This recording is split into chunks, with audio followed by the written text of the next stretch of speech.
తెలుగుదేశం పార్టీకి అనుకూలమైన పేరున్న మీడియా సంస్థలు కూడా ఒత్తిడికి గురవుతున్నాయి. ఈ రాష్ట్రంలోని పరిస్థితుల్ని కప్పిపుచ్చే విషయంలో తెలుగుదేశం పార్టీ మీడియా సంస్థలు కూడా జంకుతున్నాయి. మరి ఏకపక్షంగా ప్రభుత్వం వైపు నిలబడితే తమను ప్రజలు ఏమనుకుంటారో, రైతులు ఏమనుకుంటారో అన్న ఆందోళన తెలుగుదేశం పార్టీ మీడియా సంస్థల్లో కూడా ఉంది. నేడు బుధవారం సాయంత్రం చంద్రబాబు నాయుడు గారు ప్రెస్ మీట్ పెట్టారు. ఈ రాష్ట్రంలో యూరియా కొరత లేదు, వైఎస్ఆర్సీపీ ఫేక్ ప్రచారం చేస్తోంది, ఖబర్దార్ తోకలు కత్తిరిస్తాం, సోషల్ మీడియా ఉంది కదా అని రెచ్చిపోతే కేసులు పెడతాం, సోషల్ మీడియా కట్టడికి ఒక చట్టం చేస్తాం, రేపటి నుంచి మామూలుగా ఉండదు మీ అందరికీ, ఖబర్దార్ అంటే హెచ్చరించారు. కానీ హెచ్చరించినంత మాత్రాన వాస్తవం అవాస్తవం అయిపోదు కదా.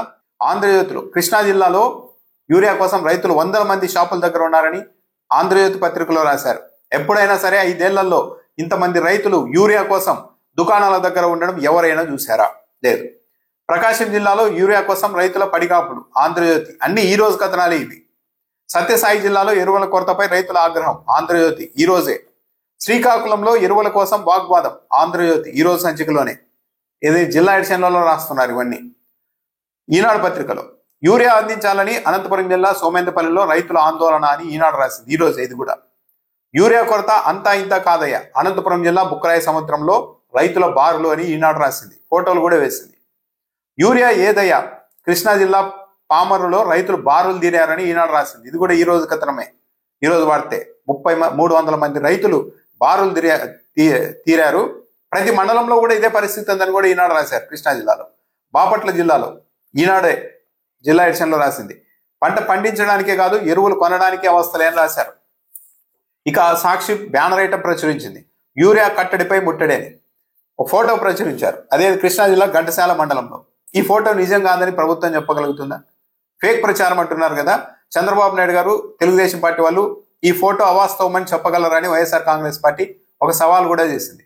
జగన్మోహన్ రెడ్డి కూడా తన ట్విట్టర్ ఖాతాలో ఫోటోలు యూరియాకు సంబంధించి బారులు తిరిగిన రైతులకు సంబంధించిన ఫోటోని షేర్ చేస్తే దాన్ని కూడా కొందరు ఫేక్ అని ప్రచారం చేస్తున్నారు. అది ఫేక్ కాదు అని మేము నిరూపిస్తాం, ఫేక్ అని మీరు నిరూపించగలరా అని వైఎస్ఆర్ కాంగ్రెస్ పార్టీ సవాల్ కూడా చేసింది. వీడియోలు కూడా విడుదల చేసింది వైఎస్ఆర్ కాంగ్రెస్ పార్టీ. అసలు ఈనాడు, ఆంధ్రజ్యోతి లాంటి పత్రికలు కూడా మెయిన్ ఎడిషన్లో కాకపోయినప్పటికీ జిల్లాల్లో అసలు విషయాలు రాస్తూ ఉన్నారంటే కారణం ఏంటి? రైతులు అందరూ గమనిస్తూ ఉంటారు.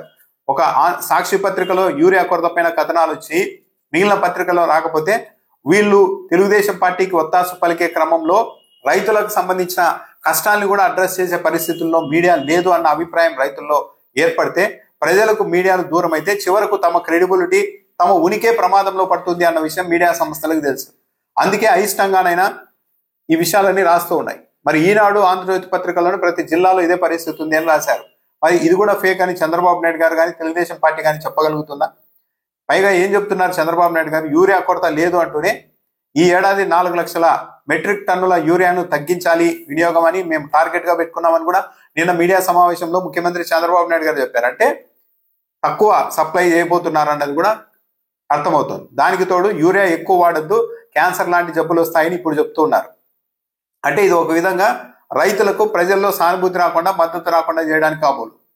ఎక్కువ యూరియా వాడితే క్యాన్సర్ వస్తుందంటే రైతులు ఇలా ఎక్కువ వాడుతున్నారు, అది ఆరోగ్యానికి హానికరం కదా అని మిగిలిన వర్గాల ప్రజలందరూ రైతుల మీద అంత సానుభూతి చూపెట్టకూడదు, వాళ్ళకి మద్దతుగా ఉండకూడదు అన్న ఉద్దేశంతో ప్రభుత్వం ఇలా క్యాన్సర్ వస్తుందని ప్రచారం చేస్తుందా? నిజమే, యూరియా ఎక్కువ వాడడం వల్ల కొన్ని చెడు ప్రభావాలు కూడా ఉంటాయి. అయితే ప్రభుత్వం చేయాల్సింది ఏంటి? రైతుల్లో చైతన్యం నింపాలి. అందుకు ఆల్టర్నేట్ ఎరువుల్ని కూడా రైతులకు అలవాటు చేయాలి. అలా కాకుండా ఒక్కసారిగా రైతులకు చెప్పా పెట్టకుండా నిర్ణయాలు తీసేసుకొని మీరు ఇప్పుడు యూరియా వాడొద్దండి, క్యాన్సర్లు వస్తాయి, మేము 4 లక్షల టన్నులు తక్కువ ఈసారి వినియోగంలోకి తీసుకురావాలనుకుంటున్నామని ముఖ్యమంత్రి చంద్రబాబు నాయుడు గారు చెప్తున్నారంటే ఈ ఉద్దేశాన్ని తప్పుదారి పట్టిస్తూ ఉన్నారు, టాపిక్ డైవర్ట్ చేస్తున్నారు.